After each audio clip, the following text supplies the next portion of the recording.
What? Overjoyed, Alex rushed over to Ken and held his arm. He asked, Ken, have you got news about Debbie? Well, yes, Ken nodded. He pressed a button on his cell phone and a photo appeared on the screen, which he showed to Alex. It was of a cell phone. Alex recognized it immediately as Debbie's phone. He was so excited that he could hardly speak. He grabbed the phone off Ken and stammered, The cell phone, it's Debbie's.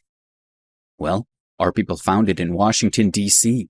We know from the fingerprints on the screen that it's definitely Debbie's. Now you've also confirmed it, Ken said with a smile. He continued, I now believe that there's a very good chance that Debbie is in Washington. I'm going to focus our search there. I'm convinced that soon we'll have very good news. Okay, please get back to the search straight away. When you find her, you'll be very well rewarded, Alex said happily. There's no need for that, Mr. Ambrose. It's all part of our service to your family, Ken said. Then, with a little trepidation, he continued, Now that we have some clues, we're sure to find her very quickly. There's no need now for you to go in person. Just leave everything to us. Alex replied adamantly, No, I've already decided. Before I didn't know where to start to look, but now I know where to go. I gave up too quickly last time. I won't do that again. After chatting with Ken for a while longer, Alex realized that it was already late evening, so he decided that he would wait and leave the following day. He went back to his room and ordered a ticket on the internet for the train at 11 o'clock the next morning. He planned to go and get some dinner, then to get an early night. He wanted a good night's sleep to regain his energy. He was just leaving his room when his cell phone rang. He didn't recognize the number, and when he answered the call, he found that it was Sharon Williams, a close friend of Kelly Phillips. Hello, Alex. I'm really sorry to disturb you, she said. The last time they had met at the Phillips family gathering, she had witnessed Alex intentionally destroying Brian Foster's. She was understandably wary of him. She also knew that he was from such a rich and powerful family that the president of had personally delivered his new car. She shivered when she remembered how she had treated him at the gathering before she knew who he was. What's the matter? Alex asked impatiently. Sharon quickly replied, Well, I'm calling you because of Kelly. Since the last family gathering, she's become completely withdrawn. She never goes out anymore but stays at home by herself all the time. I visit her every day, and I can tell from her red eyes that she cries all the time. I'm really worried about her. Hearing her mention Kelly, Alex's heart fluttered. He remembered her smiling face and optimistic attitude to life. I know that you care about her. Please, could you meet with her? She can't go on like this, Sharon said anxiously. Alex was moved by what he heard and agreed to Sharon's request. He said, Okay, tell her that I'll meet her at 9 o'clock tomorrow morning at Ramsey Lake on the university campus. Sharon thanked him and ended the call. As Sharon was ending her call to Alex, Rose was speaking on the phone to her aunt, Sue Bradley, who told her that Alex was about to leave New York. She was surprised. Since convincing herself that he was in love with her, Rose had been dreaming about becoming Alex's girlfriend. She had been looking forward to being with him again as soon as possible. She had decided to accept him as soon as he approached her and made his desires clear. But for the past 2 days, she had not heard from him at all, and she was becoming a little anxious. However, when she remembered how affectionate he had been with her, she was relieved. She remained convinced that she was the girl that he was in love with. When she heard that he was leaving New York for a period of time, Rose panicked a little. She thought, what if Alex meets some beautiful woman on his travels and forgets all about me? As she thought more about it, she became increasingly anxious. I must take the initiative, she thought. Before Alex leaves, I'll make sure that I become his girlfriend. If I can't do that, I must at least speak to him and sort out our relationship. Then even if he's away from New York, I'll have an excuse to keep calling him. Maybe I'll even go with him. Having made up her mind, she called him. Alex was wary when he saw that Rose was calling, but he still answered her call. She said to him shyly, "Alex, now it's the summer vacation and all my friends have gone home. I'm very bored at home on my own every day. Can you go out with me for the day tomorrow?" "Sorry, I can't. I'm leaving New York tomorrow," Alex answered. Rose thought for a moment. Thank goodness I made this call. Otherwise, I wouldn't know that he was leaving so soon. She said, "Where are you going? I can go with you. I'm already bored with being at home." She tried to sound calm, but her anxiety was clear in her voice. "No, I need to go alone," Alex answered. "I'm already booked on tomorrow's 11 o'clock train. I'm going to Washington, D.C. There is something I have to do there." He was going to find Debbie. There was no way he was going to take Rose with him. But she insisted. 11 o'clock isn't that early. Can you meet me for a while? Just for a chat? Perhaps just a walk by Ramsey Lake? Please?" Alex didn't know what to say. "Do you still hate me because of the way I treated you?" Rose asked suddenly. She sobbed. "I know that I used to treat you badly. I used to insult you and laugh at you. I know that I hurt you, but I hope that you meant it that day in the villa when you said you could forgive me." "Don't worry about it. I did mean what I said. I do forgive you. Don't cry." When he heard her voice trembling, his heart softened. "Okay, I'll meet you at Ramsey Lake tomorrow. But remember, I can't stay long. I'll only have time to walk around the lake." "Thank you. Even if you can only stay with me for 5 minutes, I'll be happy," Rose said, sounding chirpier. "I'll see you tomorrow morning at 9 o'clock at Ramsey Lake." Alex suddenly remembered that he had arranged to meet with Kelly at 9 o'clock. He certainly couldn't overlap that appointment with meeting Rose. Flustered, he said, Actually, no. I don't think I can get up in time to meet at 9. He thought, I need to give myself at least an hour to talk with Kelly. After that, I can walk around the lake with Rose, and then I'll need to get quickly to the railway station to catch the train to Washington. Okay, that's fine. We can meet at 10 o'clock, Rose said and ended the call. After hanging up, Rose felt very happy with how it had gone. She thought, if Alex is catching a train at 11 o'clock, but still wants to find time to meet me at 10, that's definitely proof that he likes me. Tomorrow, I'll make sure that I seize the opportunity and use the time available to make Alex my boyfriend. The next day, Rose went to Ramsey Lake at 8 o'clock. She saw a tall man standing by the lake. After their conversation the night before, she had spent a lot of time thinking about her best approach when she saw Alex. She had not spent much time with him and didn't know him well, but she thought he was a quiet person and maybe too shy to tell her straight out how he felt about her. She had to handle the situation carefully. She had racked her brains trying to decide how she could make Alex confess to her that he liked her. Finally, she came up with a plan. When she and Alex were walking by the lake, she would arrange for some friends to attack them, pretending to be gangsters. Then Alex would come to the rescue and save her. This happened. She was sure that Alex would then realize how he truly felt about her. Even if he found it hard to confess his true feelings, it was perfectly normal for the hero and the beautiful girl that he saved to end up together. Convinced that he was truly in love with her, she decided that as soon as she told him how she felt, he would accept her immediately. Rose approached the tall man and asked him, Have you brought everything you need? Don't worry, I'm ready, the man replied.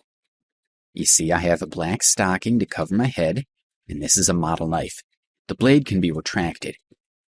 He showed her the props that he had prepared to use. You mustn't see them, and you can't let him catch you straight away. You understand? Rose told him. Don't worry, I know what I'm doing.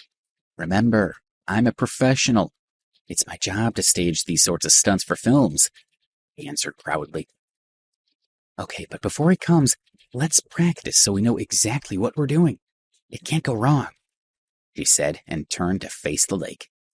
I'm ready, the man said as he put the silk stocking on his head, held the model knife in his hand and crept up to Rose.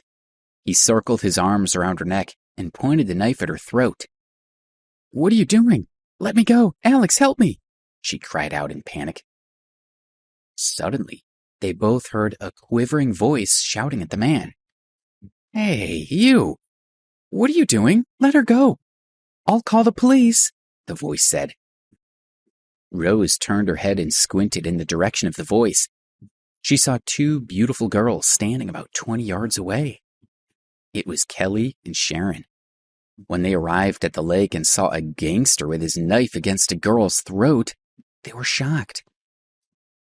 With shaking hands, Sharon pulled out her phone to call the police. Hi, girls, stop. Don't call the police, Rose quickly called, and then said to the man who still had his arm around her neck, Let go, are you stupid? When the man let go of her, Rose ran to Kelly and Sharon and said with a smile, It's okay. You've made a mistake. He's not a gangster. We're just messing around. Rose had assumed that because it's vacation time, there would be very few people on campus, so she didn't think there would be anyone else at the lake. She certainly hadn't expected anyone else to arrive at that moment and see what they were doing. Messing around? Kelly and Sharon were a little confused. They thought the explanation was a bit strange. However, they didn't know this girl and felt that it was none of their business. Kelly smiled gently and said, Well, it was clearly a misunderstanding. We're glad you're okay. We'll leave you to it. Then, Kelly and Sharon went and sat down by the edge of the lake. Rose went back and rehearsed with the tall man several times. Then she noticed that it was almost 9 o'clock and the two girls were still sitting by the lake. They didn't seem to be leaving. She was worried because she wouldn't be able to carry out her plan with Alex later if they were still there. She walked over to them and said, Hey guys, you've been sitting here for a long time. Don't you want to go somewhere else for a walk? We're waiting for someone here, Kelly explained and smiled happily. Rose swore to herself and thought, It looks like these two girls are planning to stay here for a long time. Alex will be here soon and I need my plan to work. What can I do? Guys, my friend and I are going to keep practicing our scene later today. If anyone else comes along, please don't tell them it's not real, she said to them. What do you mean? What are you going to do? Kelly asked. She didn't understand what Rose was doing. Rose breathed out helplessly. She could think of no alternative but to explain everything to them. Exasperated, she started to explain. Well, a friend of mine wants to come over later. He likes me a lot, but he doesn't dare tell me. I just want to have someone pretend to be a robber and pick me up so my friend can play the part of the knight in shining armor. That may make him confess his love for me, Rose said to Kelly. Both Kelly and Sharon, who were sitting by the lake, were shocked. Don't be so surprised. I can't help it. This person likes me very much, but I'm too thin-skinned. I'm a girl. I can't tell him how I feel about him. Even if I wanted to confess, it would have to be in the right environment. So I asked someone to help me by playing a part. In reality, Rose didn't feel shy at all. Alex was a super rich guy, apparently with dozens of identities, and she was more than willing to go after someone like that, even if she embarrassed herself in the process. Don't you think that's deceiving him? Kelly asked in a soft voice. No, I don't think so. I know that he really likes me and I like him too. In the end, we'll be together. But the process is too long. I'm going to use this method as a catalyst, just to speed things up. How could you say that's cheating him? Rose said after thinking about it. She turned to Kelly, admiring her beauty. She could tell that she was a rich girl. Don't you have someone you like? She asked her casually. Rose's question stunned Kelly and confused her for a moment. Naturally, there was someone she liked, but he was from a much better background and was 100 times wealthier than she was. Also, he had been trying to push her aside. Of course she likes someone, and the person she likes is a rich man. Even the boss of the company is respectful toward him when he sees him, but this person does not. Seeing that Kelly hadn't said anything, Sharon had started speaking for her. But she couldn't bear to go on. All she said in the end was, "Kelly's here today to see the person she likes." Oh dear. Looking at Kelly and Sharon's troubled expressions, Rose had already guessed that something must have gone wrong between Kelly and her love interest. She grabbed her hand in sympathy. "Your eyes are red. You must have cried for that person so many times. If you don't help me now, I'm afraid I'll just have grief and sorrow like yours to look forward to. Are you sure you don't want to help me pull this off?" "Okay, but let's not talk about it." Rose's words had tugged Kelly's heartstrings. She knew that the kind of lovesickness she was suffering was too painful. She didn't want any other girl in the world to go through something like that. "Great, thank you. Kelly, if we become friends later, I'll give you an expensive car," Rose said with a smile. Kelly smiled back indifferently. She didn't care about any car. The only gift she was interested in was for the man she liked to give her a ray of hope. "Your boyfriend must be from a good family. What's his name?" she asked Rose. "He really is wealthy and from a top family. I don't mind telling you his name. It's Alex," Rose said with a smile. Alex. Both Kelly and Sharon were shocked. "You say Alex likes?" Sharon started to ask Rose if what she had said was true, but Kelly held her back. What were you going to say?" "You don't know Alex, do you?" Rose asked her. "No, we don't know him."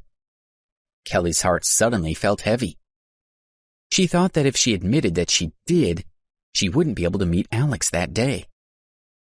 "Well, the person I want to see is coming soon. You can go and prepare for your own meeting," she said. "Okay, I won't disturb you. I wish you luck with your man," Rose said with a smile and left. "Kelly, that girl said Alex likes her," Sharon muttered, looking at Kelly anxiously. "Isn't it normal that a lot of people would like him since he's such a good man?" Kelly bit her lips, and her eyes started overflowing again. Sharon sighed and didn't know what to say. No matter how it turned out, after meeting Alex today, Kelly would have to give up on him. "Look, he's here." That moment, Sharon saw Alex coming from a distance. He was walking toward Kelly along the edge of the lake. His mood was complex and heavy. "Kelly," he called out to her. Kelly slowly turned around and saw Alex's face. She truly was infatuated. She looked at him in silence. Her eyes reflected resentment, reluctance, and helplessness, but mostly deep love. At that moment, the tall man in the bushes saw Alex and muttered in a low voice, "The boy that the beauty loves is a..." Rose, annoyed at the tall man, glanced at the lake. When she saw Alex, she did a double take. "How can it be him? How can it be him?" Rose wondered. It seemed that Alex had lied to her when he had said that he didn't want to meet her at 9 in the morning because it was too early, and he might not get up in time. But it turned out that he was seeing Kelly at 9 o'clock. Rose's heart was in shreds. Is Alex in love with that girl or with me? No, it must be me. He's been so good to me, she thought. She didn't dare to think about what sort of relationship he had with Kelly. Her heart was in turmoil. You're here. Kelly held back her tears and made herself laugh, but there was still a hint of sadness in her voice. I'm here. Are you okay? Alex thought Kelly looked haggard, and his heart softened. good. Kelly laughed and sobbed at the same time. Thank you for coming to see me. We can stay here by the lake for a while, and then I'll invite you out to dinner later. Kelly wanted to control her voice, but since seeing Alex, she had begun to choke and tremble. Looking at her like this, Alex was really distressed and worried. He clenched his hands behind his back. No, I'm catching a train at 11 o'clock. After meeting you, I'm leaving New York, Alex said. Kelly's smile stiffened, and she asked, Is it to go to her? Yes. This one word made Kelly feel like she was falling into a void. Sharon held her and murmured, Kelly. Rose, who had overheard their dialogue, asked herself, This man? Who is this man? Who is he going to look for? He doesn't seem like himself. No, he likes me. He's not looking for anyone. That's just an excuse he's using to turn Kelly down. Alex, I want to ask you, haven't you got space in your heart for other people? Kelly already knew the answer, but she didn't want it. Kelly, 8 out of 10 things in this world bring unhappiness. You'd better think about that, Alex said with a deep sigh. Kelly closed her eyes, and 2 tears slipped out. She repeated Alex's words in whisper. 8 out of 10 things are unsatisfactory. 8 out of 10 things bring unhappiness. She opened her eyes and caught a glimpse of Rose standing under the trees.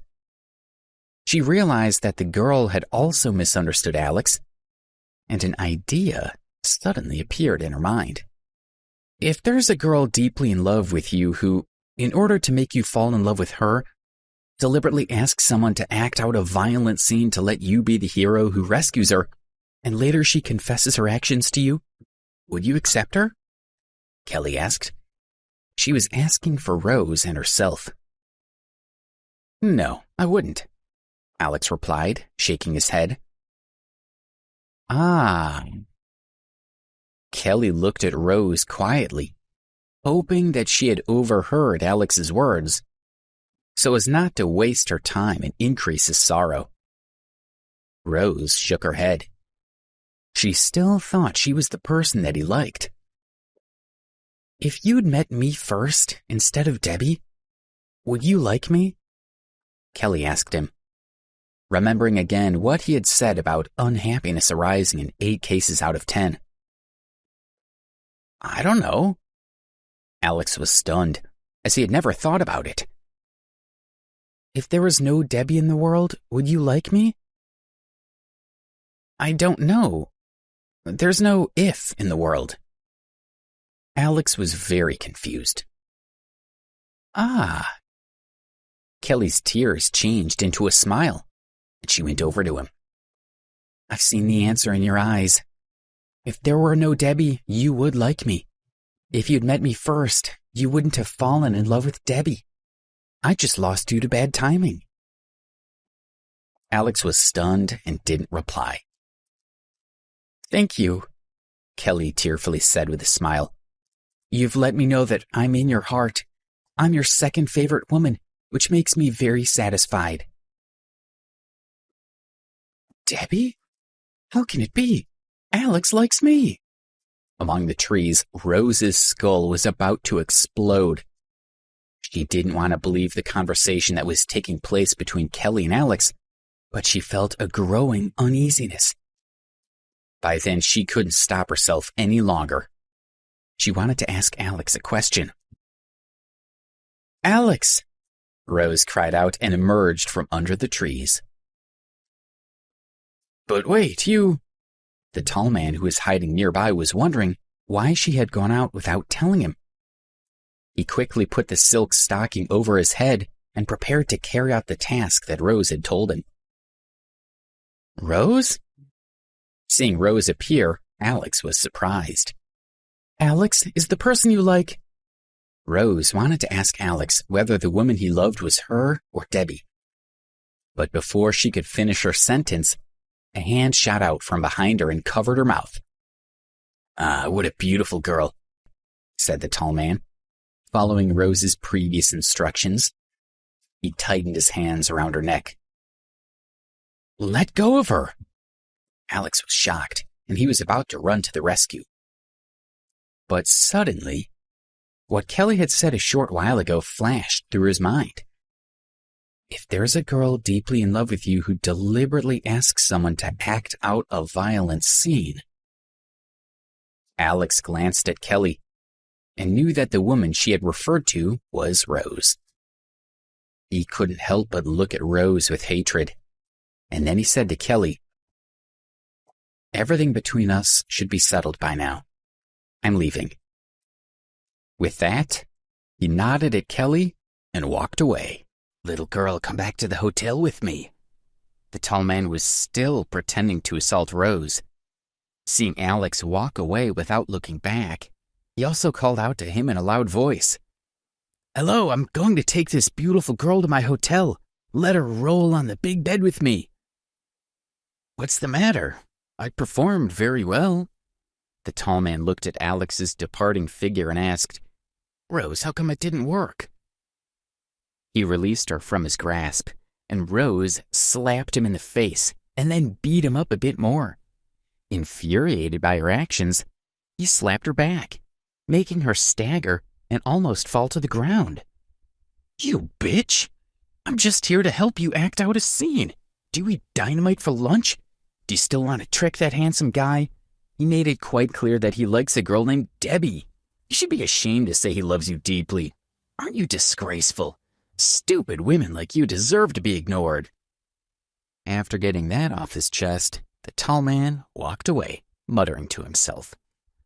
Rose stood rooted to the spot as she realized that the girl in Alex's heart was not her, but a girl named Debbie. When she left Ramsey Lake, it was with dull eyes, like a walking corpse.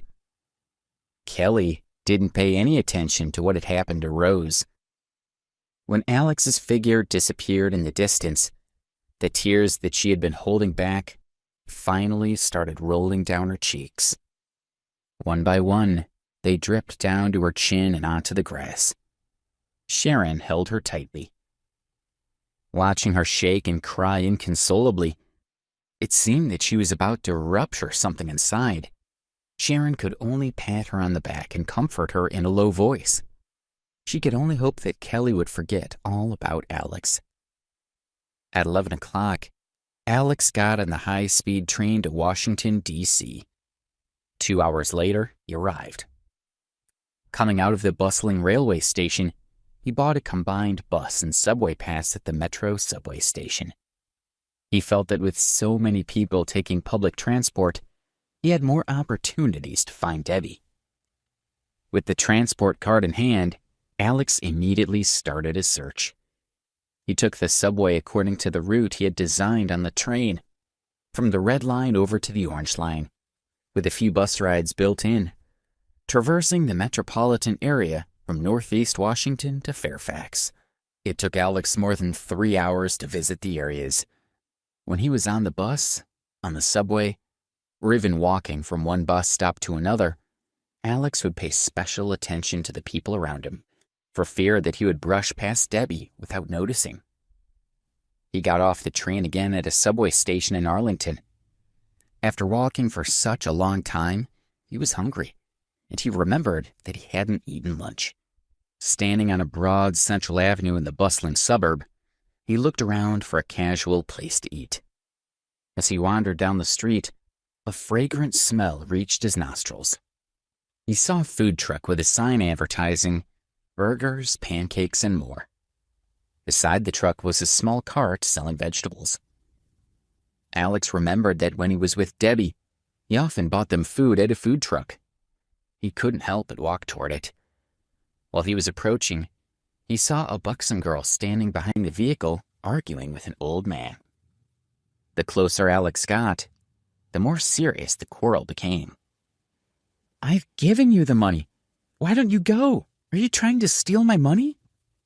The girl, who was wearing an apron, cursed the old man. No, the eggs are $3 and $5, which is $15 in total.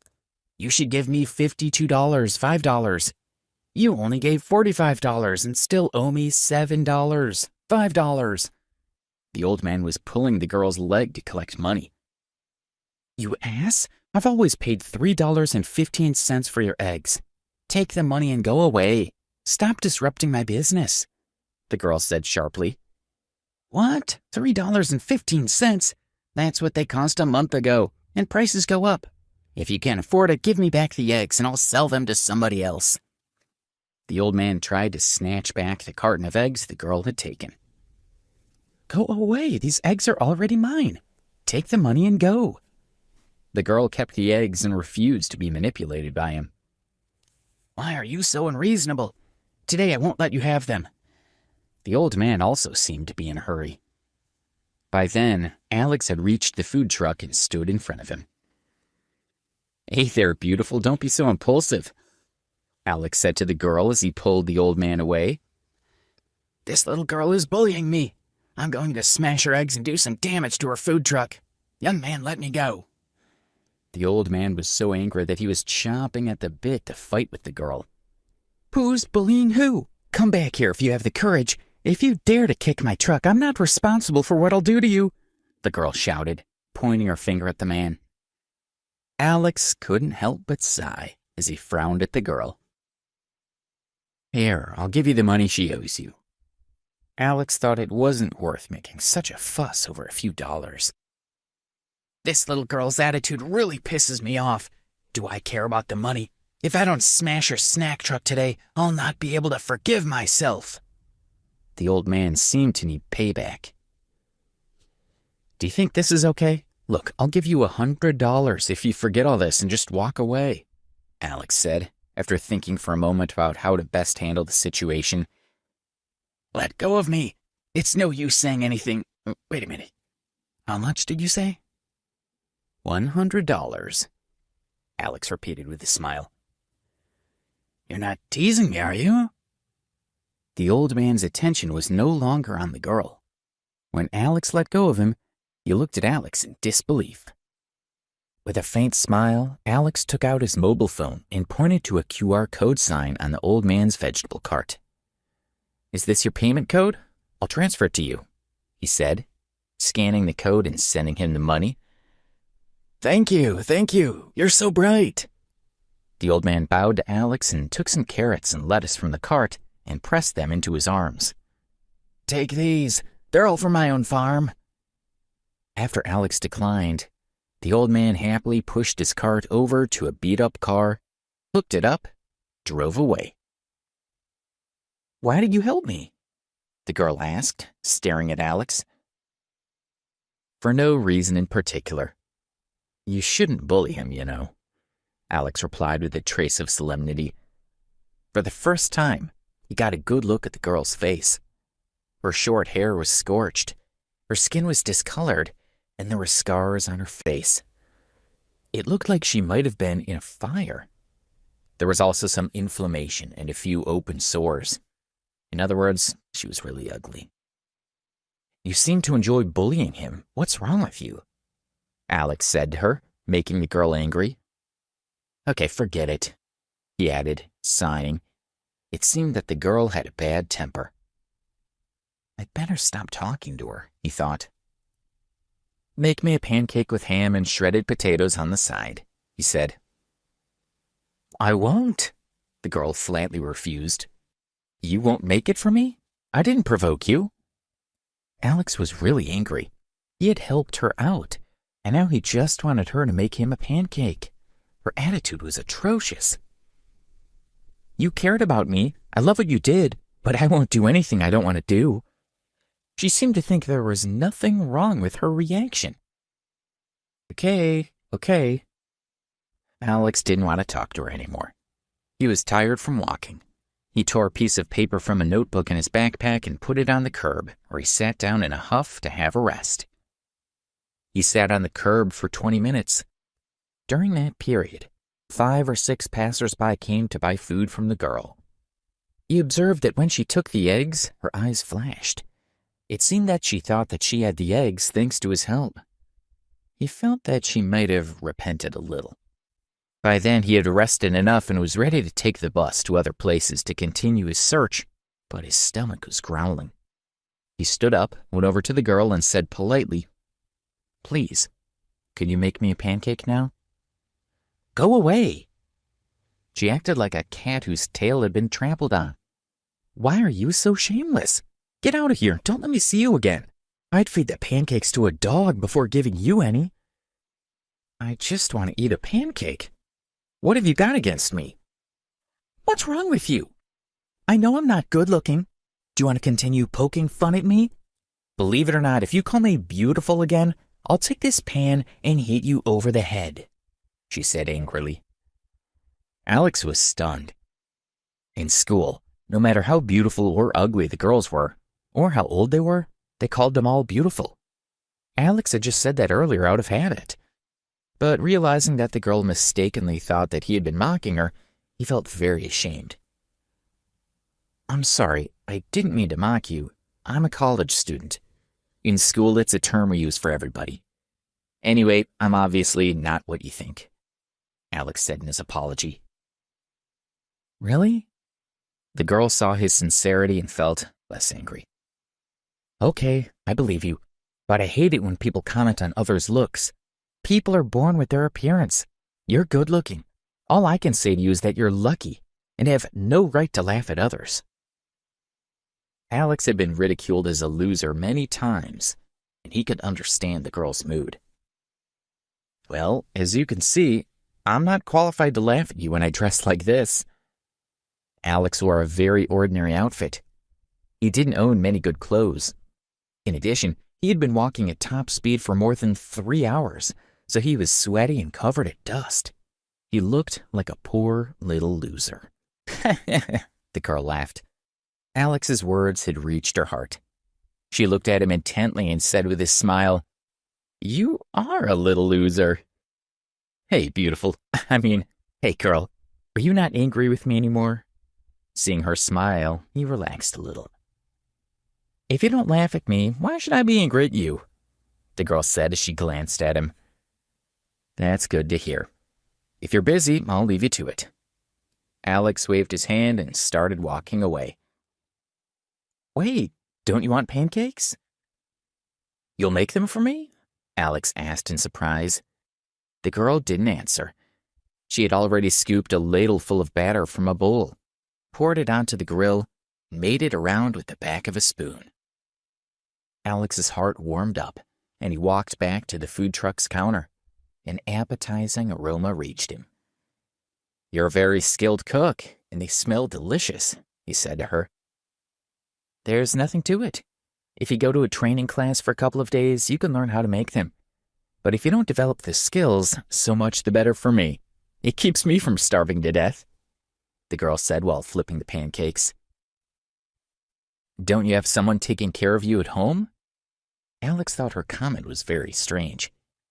Although the girl was ugly, she didn't look any older than 17 or 18. She didn't go to school, as she worked at a food truck. Her family was too irresponsible. "I don't have a family," she said faintly as her expression soured. Alex was surprised. Although he was very curious, he felt that she didn't want to talk about it, so he didn't ask. "Do you want syrup?" The girl was fast and efficient, and in about a minute, pancakes were nearly ready. Alex nodded, and she poured some syrup over them. "By the way, you don't look very rich. How come you gave that old man $100? Alex felt that there was no point in hiding anything from her, so he said, "I am rich. I just don't dress well. $100 means nothing to me." "Oh, you little loser. As soon as you've made a good impression, you start to brag, right? Okay, aren't you rich? I'll give you the pancakes for free." "Do you believe me or not?" Alex asked. He didn't need to prove anything to the girl. After a few mouthfuls, he solved the problem of payment by sweeping up around the food truck. "What's your name? Do you work here?" the girl asked. "My name is Alex, and I've come to Washington to find my girlfriend," he said. "Your name is not a good name," said the girl, puzzling Alex. What's wrong with my name? He wondered. My name is Nellie Lane. I hope you can find your girlfriend soon. Alex waved goodbye to Nellie and set off to look for Debbie. By 7 in the evening, Alex had not come across any trace of her. But he wasn't discouraged. The Washington, D.C. area was huge, so he knew it wouldn't be easy to find someone. Before setting off on his trip, he had already prepared himself for a protracted search. He ate a meal, and as soon as it was dark, he was ready to find a hotel for the night. Alex walked into the Crown Hotel next to the train station. He thought it was a bit too luxurious, but there weren't that many people around, and he liked the quiet. A receptionist approached him while he was still at the door. Hello, sir. Are you staying in our hotel? The man asked with a smile. The Crown was one of the top hotels in D.C., and it was conveniently located near the train station. It was much more expensive than the other establishments in the area. As soon as the receptionist noticed Alex's clothes, he realized that this was not the kind of person they catered to. Subtly, he told them, if the manager sees someone walking around the lobby who is not a guest at the hotel, he will probably ask that person to leave, as otherwise it affects our image. The receptionist thought that Alex would get the message and that he was helping him to avoid embarrassment if he couldn't afford to pay for a room. He thought that Alex should understand what he meant. I want to get a room, Alex said with a smile and walked in. The receptionist was slightly stunned. He looked at Alex but decided that when he saw the prices, he would leave in dismay anyway. The lobby of the hotel was really splendid. It reeked of money. The people walking around were beautifully dressed. At first glance, they seemed to be successful business people. Alex looked at his reflection in a mirror and realized that he didn't fit in with the surroundings. He smiled to himself. Although the hotel looked good, it wasn't as grand as Sam's Berkeley Hotel. Alex was thinking of heading to the front desk to check in when he heard a voice behind him. Alex? He looked in the direction the voice was coming from and saw a beautiful woman with long hair down to her shoulders and uncertainty wrote on her face. She was wearing a cream-colored one-piece suit and 3-inch heels. She looked clean and well put together. Beside her stood a tall man. Alex frowned as he couldn't remember who she was. It really is you, Alex, the woman said in surprise after she got a better look at him. Are you Miriam Henley? When she smiled, Alex recognized her. She was his high school hall monitor. I didn't expect to find you here. Alex was surprised to run into her in Washington and immediately walked over to his old friend. In high school, because he had been very poor, most of his classmates had looked down on him. Like at university, he was often ridiculed. Only a few students had gotten along well with him. Miriam had been one of them. Alex remembered that she would often tutor him in his senior year, and her academic support helped him get into Preston University. He walked over to her and reached out to shake her hand, but Miriam didn't acknowledge the gesture. He pulled his hand back angrily. You're looking fantastic. I almost didn't recognize you. You're much more beautiful than you were in high school, Alex said with a smile. You mean I didn't look good in high school? Miriam said with a snort and sneered. Alex was stunned by the hostility in her words and felt that she had changed a lot. I didn't mean that. I mean, you were beautiful in high school and now you're even more beautiful. You really can talk, she said sarcastically. I didn't expect that you would become so glib after spending a couple of years in New York. Alex was speechless, but he smiled. You're in college, right? He asked, changing the subject. He had not seen her since graduating from high school and had no idea what she'd been up to. Alex's question instantly put her in a bad mood. During the college entrance examination, Miriam had become increasingly irritated because the ink wasn't flowing properly from her pen As a result, she failed mathematics and didn't do well in English either. And because of that, she lost her chance to get into the colleges of her choice. Miriam had heard people saying behind her back that she was spending every day teaching Alex how to answer the exam questions. In the end, she lost out, and Alex made it into Preston University. It was said at the time that she was a fool and had given her scores to him. Miriam hated the classmates who had said those words, but she couldn't help but feel resentment toward Alex. She felt that she was the one who should have gone to Preston. Alex had stolen her university from her. Lower East College, are you satisfied? Miriam sneered at Alex and told him again that she thought he was being deliberately sarcastic. What college? Alex was surprised. He thought that Miriam had been admitted to a top university. Where's Lower East College? I've never heard of it, he thought. One of the two worst. Are you satisfied? Does that make you happy? Miriam sneered. What are you talking about? Miriam, how could I be happy? Are you misunderstanding me? He thought that Miriam's reaction was abnormal. She was the one who had offered to help him in high school. He hadn't forced her to do it. You thief, you're just pretending, Miriam said bitterly. Thinking that her future had been destroyed by Alex, her heart was still bleeding. Alex was left speechless again. He was sure that Miriam had misunderstood him. At this point, he knows what to say. What are you doing here? Is this where you're staying? Don't you feel like you ought to get going? Miriam said coldly. She had heard about Alex from some former classmates. He was considered a lousy loser at Preston University. What's he doing in a fine hotel like this? She wondered. Alex sighed heavily. Miriam's tone was too hateful. Obviously, I came to the hotel to book a room. A room? Miriam laughed. Alex, look at your clothes. This is way out of your budget.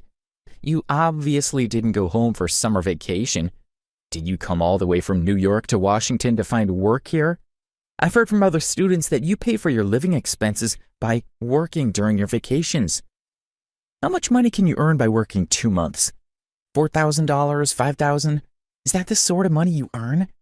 Do you know how much it costs to stay at the Crown Hotel for one night? Miriam looked at him contemptuously. 4,000 or 5,000? What's wrong with that? Alex said faintly, thinking how unpleasant Miriam was.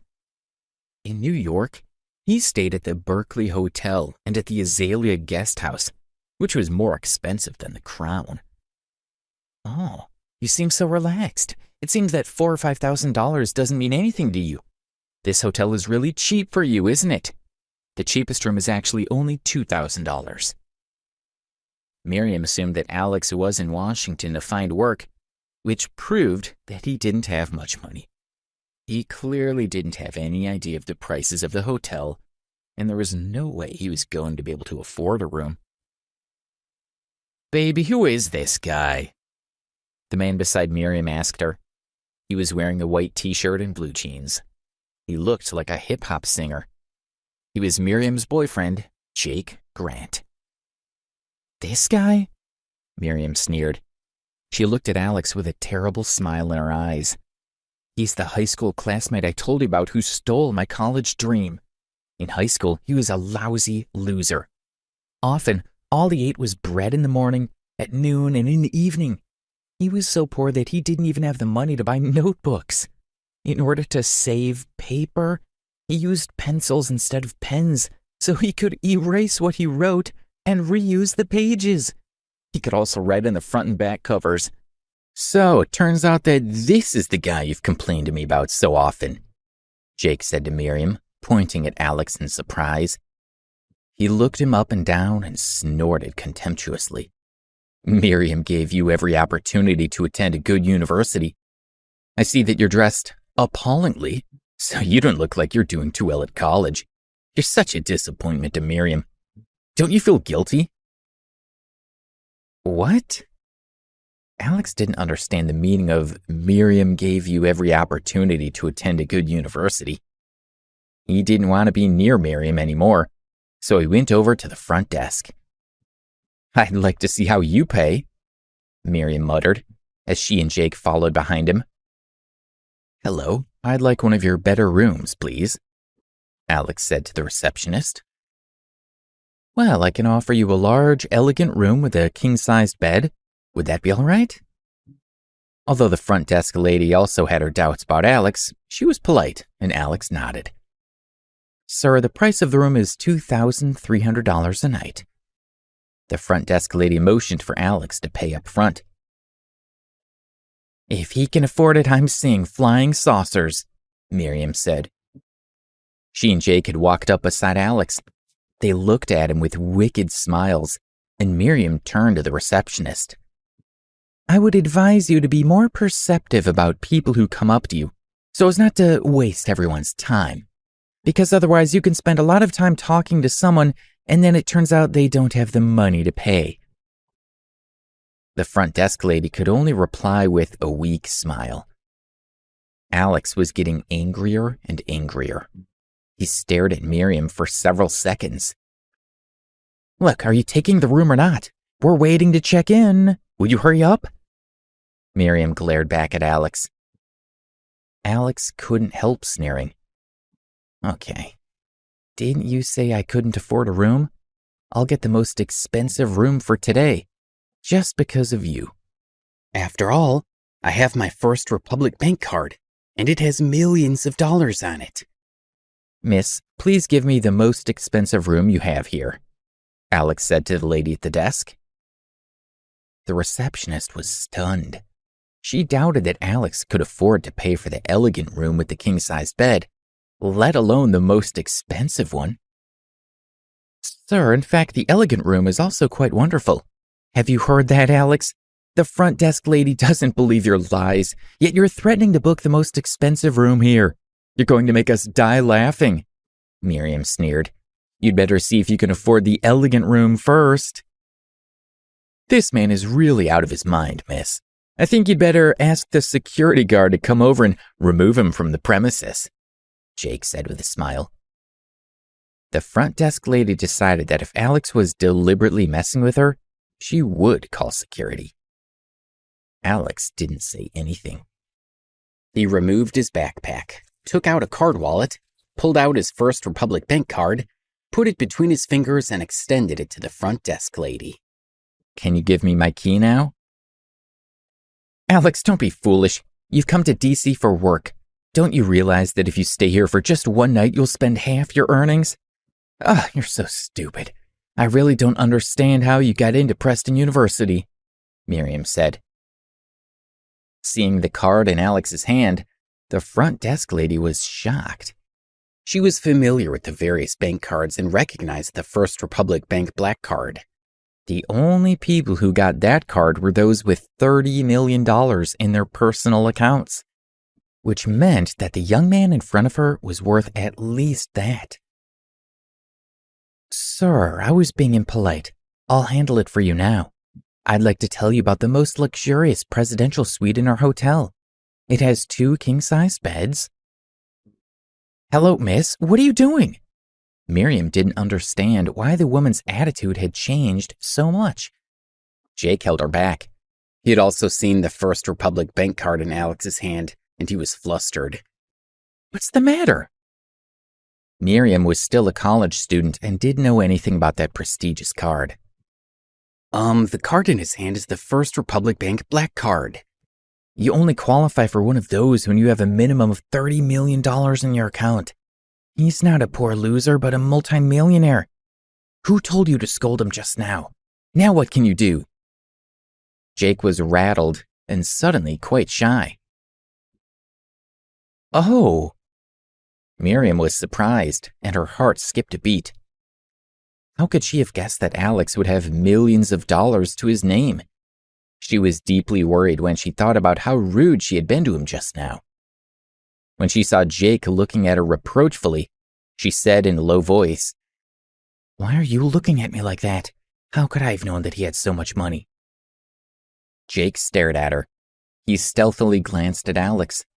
Seeing that he wasn't looking, Jake quietly pulled on Miriam's sleeve and signaled to her to leave quietly with him. They walked away cautiously as if they were thieves to avoid attracting Alex's attention, but Alex wasn't blind. He didn't know what they were doing, he just didn't want to argue with them.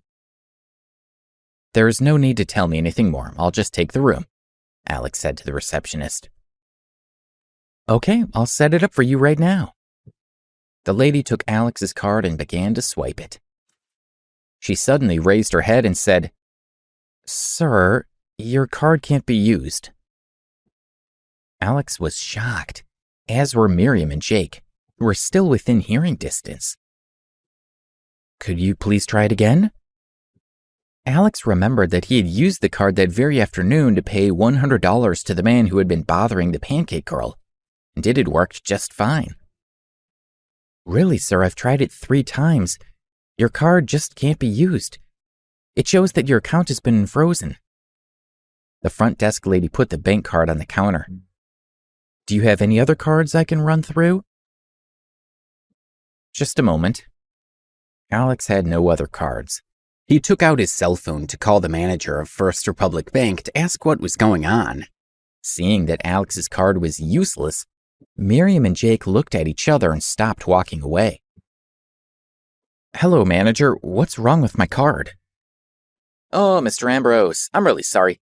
2 hours ago, I received a message from your family asking for all your funds to be frozen, so," Robert Miller said in a conversational tone. Alex was puzzled. He couldn't understand why his family had frozen his account again. "Do you want a room, sir?" asked the receptionist. "Please wait a moment," Alex replied politely. He was just about to call Ken Stokes to ask what was going on when he received a call from Ken. "Mr. Ambrose, your family's not happy with the large-scale use of family resources to search for Miss Debbie Stonehill. The family called and said that I should suspend the search for Miss Debbie. They also said that you shouldn't waste your time on useless things.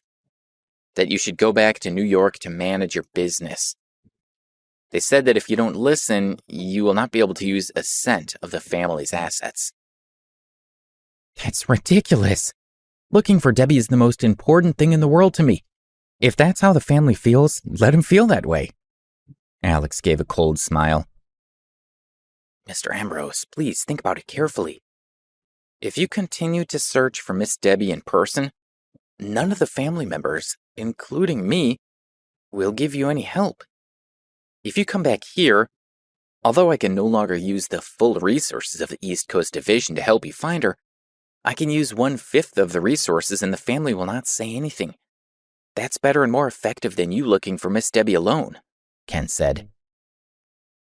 "Well, thank you for your kindness, Mr. Stokes, but I still want to continue searching for Debbie myself," Alex said calmly. "In that case, I hope you find her as soon as possible. Maybe in the future, when you call again, your subordinates might not answer the phone," Ken said with a sigh. Alex ended the call. "Alex, how did your call go?" Miriam had already walked back with Jake triumphantly. Although she couldn't understand the references to family and Debbie or anything, she knew that Alex couldn't pay the room fee. Alex rummaged through his backpack to see if there was any cash he could take out. But he went through it twice and found only about a couple of $100. He sighed and thought it would be better if he traveled with more cash on him. "Well, miss, I'll not be staying here. Excuse me." Alex felt embarrassed as he put the card away in his bag. "Didn't you just say that $4,000 or $5,000 meant nothing to you? That you had to stay in the most expensive presidential suite?" Miriam said with a sneer. "I thought he really had a First Republic Bank black card. It turned out to be a fake. He took out the card, even though he knew it couldn't be used. I was really surprised at his low IQ," Jake said, no longer flustered. "Why are you still here if you haven't got money? Don't you think you should leave? Or do you really want the hotel security to come over and chase you out?" Miriam said in a loud voice. Alex didn't want to quarrel with Miriam in the hotel. He put on his backpack. With Miriam and Jake sneering at him, he walked out of the Crown Hotel. Oh, he's finally left. As I tried to say before, that loser should develop a bit of self-awareness. How dare he come rushing in here pretending that he belonged? The receptionist by the entrance door muttered scornfully at Alex's departing figure. Out on the street, Alex realized that he would have to rely on his strengths to find Debbie. However, when he thought about how much time they'd been together, he knew he had to keep his spirits up. God would guide them to meet. Alex didn't feel that sad. Handsome boy, do you want to stay in our hotel? Out of nowhere, a woman came up to him holding a sign that said, accommodations. Alex knew that he had less than $200 on him. He thought it would be a good idea to go with this woman and save some money. Okay, Alex nodded. Come with me, the woman said. Young man, your accent tells me you're not from around here. Have you come to Washington looking for work? She asked, leading him through the crowd. Alex was speechless. Why did everyone think he was a wage earner? What the hell? He decided and answered, yes. Do you have any friends or relatives here? No.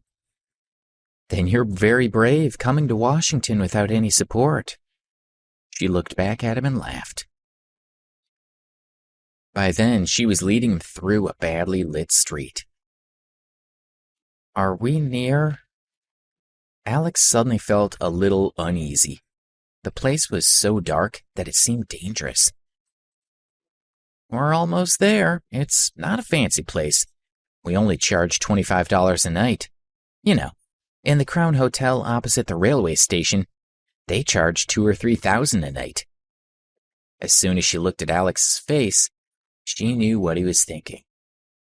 By the way, do you have money? A little, but not much. Alex refrained from asking her how much she had. Oh, are you afraid that I'll rob you of your money? She smiled. They were walking through an alley where 3 older women with heavy makeup were hanging out. They started teasing him. Handsome boy, are you coming to play? Hey you, do you like my sister? Hey cutie, how about coming into my house and doing some business? Even though Alex had no experience in that field, he knew that these women were... Well, madam, I think we'll forget all about it. Thank you. Alex felt that the situation was not good and wanted to leave. Hey, you're scared. But I don't have these sorts of people around. My place only has serious guests. The woman took Alex by the hand. Okay, Alex nodded. The woman had already accompanied him from the train station area, and it didn't seem appropriate to turn his back on her. As long as she ran a serious place, he would stay there. They soon arrived, and he followed her in. He was surprised when he saw 5 or 6 women perched on a sofa by the door. They were all in their 20s or 30s and were dressed like the hookers they had walked past in the alley. But you said... Alex looked at the woman. Oh, what's the matter? Although I have all this here, I didn't say I'd let you play. You just get a room for sleeping in. Give me your ID card. She prevaricated. No, I'd better find another place. I'm sorry. Alex didn't dare spend the night there. He was ready to leave. Well, young man, are you deliberately teasing me? I've come with you all the way from the train station. If you told me earlier that you wouldn't want to stay, I wouldn't have brought you, she said viciously with a smile and pointed in the direction of the station. It's not that I've changed my mind. It's that you didn't tell me the truth. I wouldn't feel comfortable staying here. I'm sorry, I'm going. Alex tried to leave, but she held onto his arm. Stinky boy, what's the matter? If you come in through my door, don't plan on just walking out. Finally, the woman was showing her true face. She called out, Hey, Bert, come out. There's someone who's trying to run away. Who dares run away? A man in his 40s came into the room. He was bald, nearly naked with a big beer belly and a dragon tattooed on his chest. Alex was afraid that he had fallen into a den of thieves. "Well, young man, you didn't think I told you the truth? Then I'll tell you the truth now," the woman said with a sneer.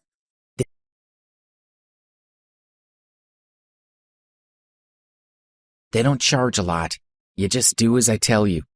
Tomorrow morning I'll let you leave safely without a word." "Do you want money?" "I'll give you $100 and I'll leave. Is that all right?" Alex didn't want to have anything more to do with these people, and he was willing to spend $100 to get out. "No. If you go to the police should have cause to arrest you first." Alex was speechless. He didn't dare give her the money now. "Young man, you've said that you were willing to give me $100 for nothing." The procuress winked at the handsome boy. "Come on, don't be shy." "I know what you're thinking. I promise that if you give me 1 minute, I'll make you turn into a beast and make you emperor once again. So you better promise me." The procuress smiled at him. "This has been done many times before. Don't be afraid." "No, I'm not comfortable with this. I'm gonna leave," Alex said.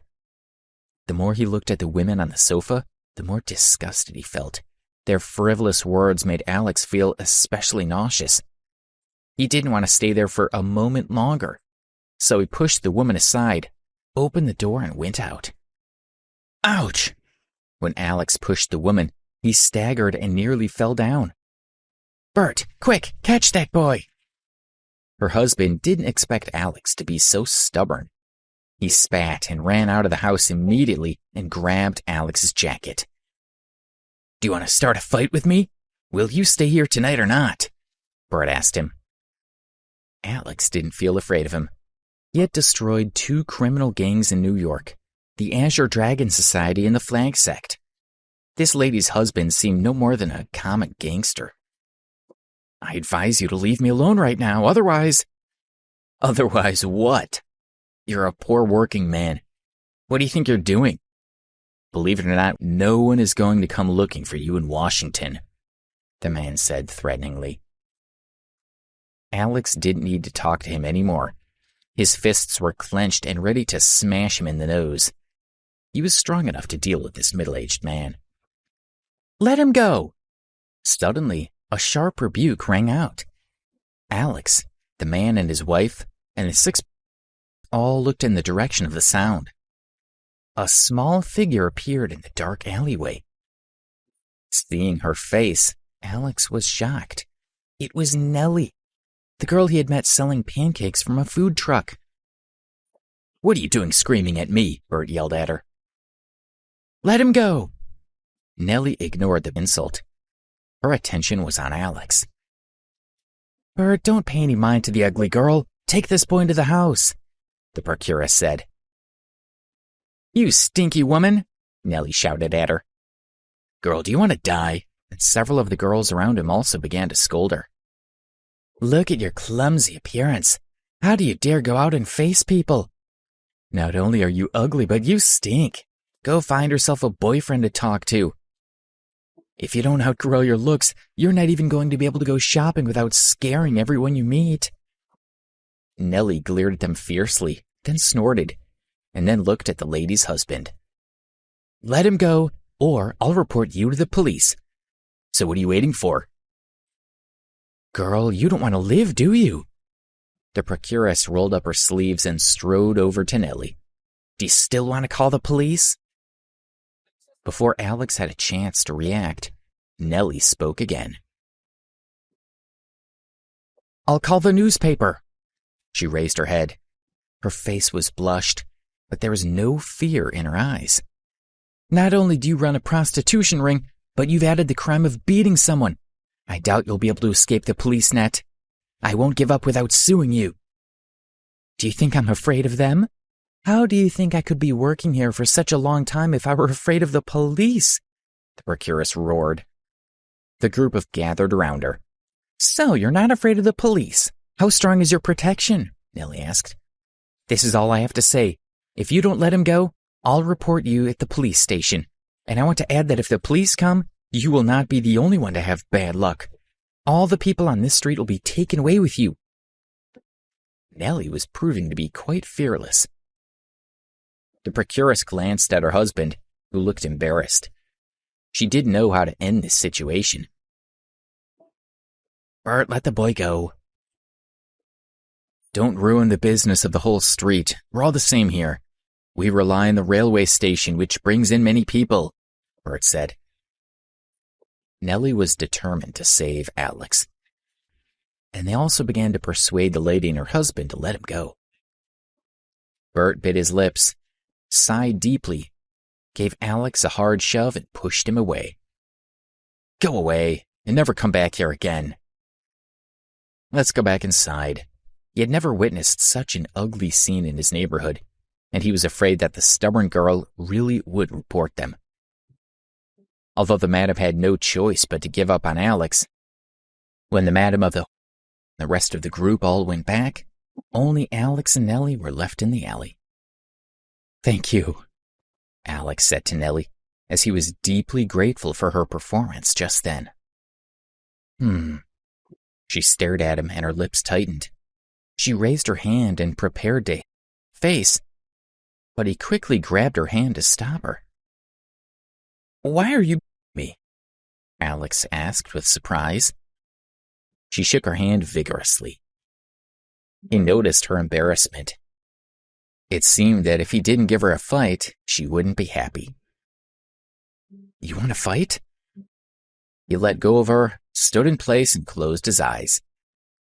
She didn't show any mercy, and him twice. You're so cruel, he said. Have you never heard of this saying about suffering a loss can turn into a blessing? I can't suffer losses. I don't want to be bullied. I've been bullied enough, so I try not to let others bully me, but I'm still... She couldn't help but become emotional as the tears rolled down her cheeks. She lowered her head. Are you all right? He didn't expect that his simple sentence would make her cry. He was overcome with shame and pain. What's wrong with me? I won't cry then. I'll laugh when I'm ridiculed by you bad guys. She raised her head and laughed twice, but her eyes were still watery, which made her look so sad. What do you mean by that look? She said as she glared at Alex. Suddenly she smiled. This afternoon, I didn't mean to be offensive by saying that $100 is a small amount of money for you. How come a rich person like you has to come and live in this kind of place? I have a problem, he said, laughing. He wanted to explain it, but it would be pointless. You'll blow it, she said with a smile. How come you were in this neighborhood? He asked with curiosity. I came to the train station to find people to work for me. I didn't expect to see you outside, though, little. Because you helped me out this afternoon, I've helped you back. I knew I shouldn't have come here, she said. Thank you again. Are you really a pancake seller? He asked, looking puzzled. Are you not convinced that I sell pancakes? She said as she pursed her lips. As she saw him smile apologetically, she added, I bought a food truck by myself, which I use to sell mostly soft drinks, ice cream, burgers, hot dogs, and pancakes. I can't do it all alone. I came to the station to see if there's anyone who's come looking for work in Washington. Ah, he nodded. But there should be few people willing to do this job. I think you're quite suitable for the job. You can come with me. She stared at him and said, I've helped you so much. What's wrong with the idea of you working for me? Would you like to work with me? He looked at her for a moment. It must be hard for her to sell pancakes, he thought. He couldn't bear to refuse to help her. I'll first listen to your working conditions. I'll pay you $300 at the end of the month, and you can have some pancakes to eat during the day, she said happily. Really? The pay sounds okay at $300, he said. Can a pancake seller like Nellie make this? He wondered. It's not bad work. I can make a living with my food truck. Plus, I get to have pancakes and burgers to eat. You can watch the truck for me. In the end, Alex agreed to help Nellie sell food. Now that he had no financial resources, he had to find a job. She also said that her food truck had to be driven all over Washington, D.C., which would also help him in his search for Debbie. That night, she took him back to her place. He didn't stay in the food truck, but rented a room for $125. The next day, Alex drove the food truck with Nellie to sell food in different parts of the city. The truck operated as a small shop. She was responsible for cooking as well as buying milk, eggs, and other staples. Alex was responsible for selling the food and drinks from the shelves of the truck. Their daily business was good, with earnings of $50 to $60 per day. One day, Alex noticed that the bracelet on his left wrist was moving. Grandma in New York was contacting him. His index finger swayed left and right 3 times, which meant that he hadn't sent her a chicken. Grandma knew that he had left without her permission, and she was angry. Alex felt that if he continued wearing the bracelet, he would feel confused, so he simply took it off and put it in his pocket. His finger was suddenly yanked again, and when he looked down at it, he saw that some of his skin had been scratched. Over the next 10 days, Alex and Nellie continued working together, and their relationship grew closer. However, he had not found any news about Debbie. One day, Alex and Nellie stopped at Tilly's Square with the food truck. After the morning rush hour, the number of customers gradually decreased. He told her that he was going to go for a walk.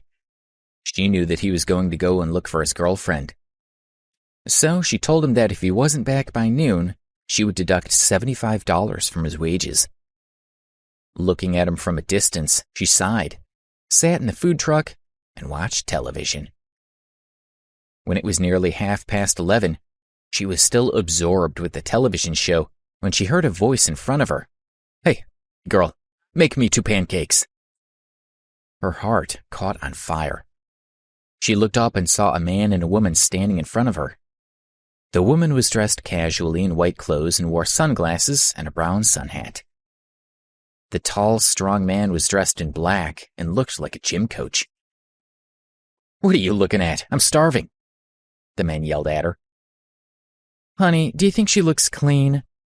the woman in white muttered. "There's nowhere else to eat in this rundown square. Let's buy some food to cushion our stomachs," the man said, as he put his arms around the woman's waist. Nellie looked at them angrily, and then quickly made the pancakes. She handed them to the couple and said, "That'll be $5. "I'll pay you next time," the man said and turned to leave with the woman. "I have a small business here. You'd better pay it now," Nellie said politely, suppressing her anger. "Don't you see that I'm playing a game? Are you really going to lose that much money because of your 2 lousy pancakes?" the man said. The woman was ready to leave. Nellie's face turned red. She called out, "Wait a minute. I forgot to add onion to your pancakes. I'll add it now." "Dear, you forgot how to make pancakes. You really are a genius." The couple returned and handed the pancakes back to her. They looked at their phones and nodded at Nellie. "This time they'll be okay." 2 minutes later, she gave them back to the man who cursed and walked away with the woman. Nellie took out her phone and called Alex. "Where are you? You need to come back right away. I want to go." "Ah, you want to go?" Alex was very puzzled. Previously, each time they had stopped at a place, they had stayed there for the whole day. Why was she changing her routine? Since half the day had gone by anyway. He agreed and began walking back to the truck. As he went across a lawn with a sprinkler, Alex accidentally stepped into some mud and slipped. Half of his body was covered in mud, but he couldn't deal with the mess because he had to go back. Nellie had packed up the food truck, and she was waiting for Alex to return so they could leave. She stood outside looking around anxiously for him, but she couldn't see him. Instead, she saw the man in black and the woman in white coming toward her. She was startled. She had taken the couple's pancakes and squeezed in some shoe polish from a tube as revenge for abusing her and not paying what they owed. She had thought she could leave before they found out, but they had returned too soon. "You're so that you don't want to live, right?" said the man. They had already walked up to Nellie. Their lips were stained black with shoe polish. "What do you want? Don't move or I'll call someone." Nellie stared at the man, fearing that he might hit her. He was talking nonsense and sounded frightening. "Girl, do you have someone to help you? You should call your relatives and friends. Don't you believe me?" the man said to Nellie with a mouthful of shoe polish. "Honey, look, this is the polish. You should make her eat it." The woman had found the shoe polish in the food truck and walked toward the man. Nellie was crying, but it didn't stop them. The man sneered at the woman and said, "Honey, let's start to squeeze it out." Nellie gesticulated violently, raised a foot, and the woman screamed and fell to the ground. The man let go of Nellie and went to help the woman. He helped up the woman and turned to Nellie with a cold face. He walked up to her with clenched fists. "My friends are coming soon. There are so many of them that you won't know how to fight them all. You should go." Nellie retreated slowly. She would have run away, but her food truck was still there. "Alex, come quickly," Nellie cried out in horror as she saw him in the distance. "What are you doing?" Alex saw a man preparing to fight Nellie. He ran quickly to help her. "Oh." Hunter looked back at Alex. Alex had already reached Nellie and pulled her behind him. He gently comforted her. "Don't be afraid." "Are you her boyfriend?" Hunter asked with a sneer. He looked at Nellie, who was hiding behind Alex. Seeing Alex covered in mud, Hunter didn't care about him at all. "We aren't lovers. You shouldn't say such nonsense. What did she do wrong?" Alex, whose mind had been on Debbie, wanted to make sure there were no misunderstandings. He wanted to solve this situation as soon as possible. "I think you're going to be single all your life," sneered the woman. "You be quiet." Alex couldn't help but glance at Nellie and saw a painful look in her eyes.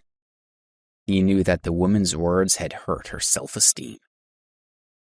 "She's in big trouble, so get out of the way and stop meddling," Hunter said. When Hunter finished speaking, Alex grasped Nellie behind him more tightly, and his heart softened. "Sir, we were wrong about this matter. I'll apologize on her behalf, and I'll compensate you with $150. Let's forget everything that happened today. What do you think?" Alex guessed that it must have been something the other party had said that had infuriated Nellie.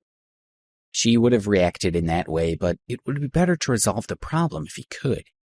"I'm from the Marvel family. Do you think I'd care about your money?" Hearing that Alex was still protecting Nellie, Hunter became angry. He said rudely, "I'm a bodyguard. I usually practice in the fight hall. I'll give you 3 seconds to think about it. If you don't get out of the way, I'll you both." "Young man, don't try to be brave. He's quite an expert in martial arts," said the woman. 3, 2... Hunter gritted his teeth and started to count down. Alex just stood in front of him and looked at him quietly. 1, exclaimed the man. "I'll get you." Alex looked at Hunter's fist and wanted to dodge to the side. He unexpectedly felt a force behind him that pushed him aside. Ouch! It was Nellie who had pushed Alex away. Since the target of Hunter's attack had been pushed out of his path, he had nothing to hit. He bent down and howled bitterly. "Run!" Nellie took the opportunity to rush over to Alex and pull him away. She thought he was a useless student. "Don't you want to protect your food truck?" Alex asked. The truck might be smashed by Hunter. Nellie's life wasn't easy. If the truck was damaged, What would she do for a living? No, just run, Nellie yelled to Alex. I see where you're going. Hunter, get it quickly. Unexpectedly, the woman, who had sharp reflexes, had grabbed Alex and Nellie. You! Hunter had already straightened up and rushed over to her. Hunter grabbed Nellie's shoulders with both hands. Suddenly, Hunter saw a shadow on his right side. He turned his head and saw a foot coming toward him. Nellie opened her eyes and was surprised to see that it was Alex who had kicked him. Alex pulled her to his side. Stop it. I don't want to fight you. I have something to say. Alex frowned and looked at him. He knew that the more he fought, the more complicated the situation would become. Hunter felt that Alex wasn't as simple as he had imagined. Maybe he wasn't the right opponent for him? He was already feeling timid. He was an arrogant man, and if he left like this, his reputation would be in tatters.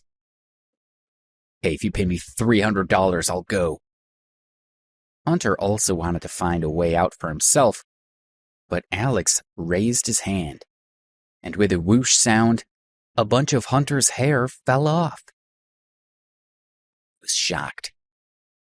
If you don't leave, Alex said faintly, holding a blade between his fingers. You did this to me? Hunter went numb as he was scared out of his mind. He quickly said, Yes, I'll go now. He walked to the woman and started pulling her away. Oh, what's the matter with you? Now you're so scared of him? Where are you going? Go and that man for me. The woman had not seen Alex's flying blades. There was another whoosh sound, and part of the woman's sun hat was seared off by a blade. She was scared and sweating, so Hunter no longer needed to convince her to leave. She ran to him in her high-heeled shoes and said, Hunter, what are you still doing here? Let's go. Seeing them disappear, Alex turned his head to ask Nellie if she was hurt. Before he could say anything, he saw that she was staring at him with a smile. He was embarrassed by her gaze and asked, What do you want me to do? I didn't expect you to be so good at defending yourself. Why didn't you say so earlier? I didn't have to be afraid of those two. Nellie's tone sounded like a reproach. You never asked me. What can I tell you? Seeing her manner, he knew that she had not been hurt. His heart was wide open. He thought it was very funny when he heard her question. Well, don't you blame me for not asking, right? Now tell me about all the things I haven't asked you so that you won't get into trouble next time, she said rudely. You're too overbearing. It's private, so how can I tell you? Alex said. I'm overbearing? What's the matter with you? You're not going to tell me? Well, in that case, I'll deduct from your salary. I'll deduct $30 first, she said, doing things in her unruly way. Okay, I'll tell you. I've told you things before. Alex was speechless. He knew that she had strong self-esteem and couldn't be bullied. Who in this society would get used to her bad temper? You like money. As soon as I said that I'll deduct money, you changed your tune. You're hardly shy. Let's get back to work in the food truck first. If I lose money, I'll deduct that from your salary too, she said. Alex shook his head helplessly. He reopened the food truck with Nellie and started up her business again. Please subscribe to the Pocket FM YouTube channel and press the bell icon for instant notification. Check out our channel for more such exciting shows.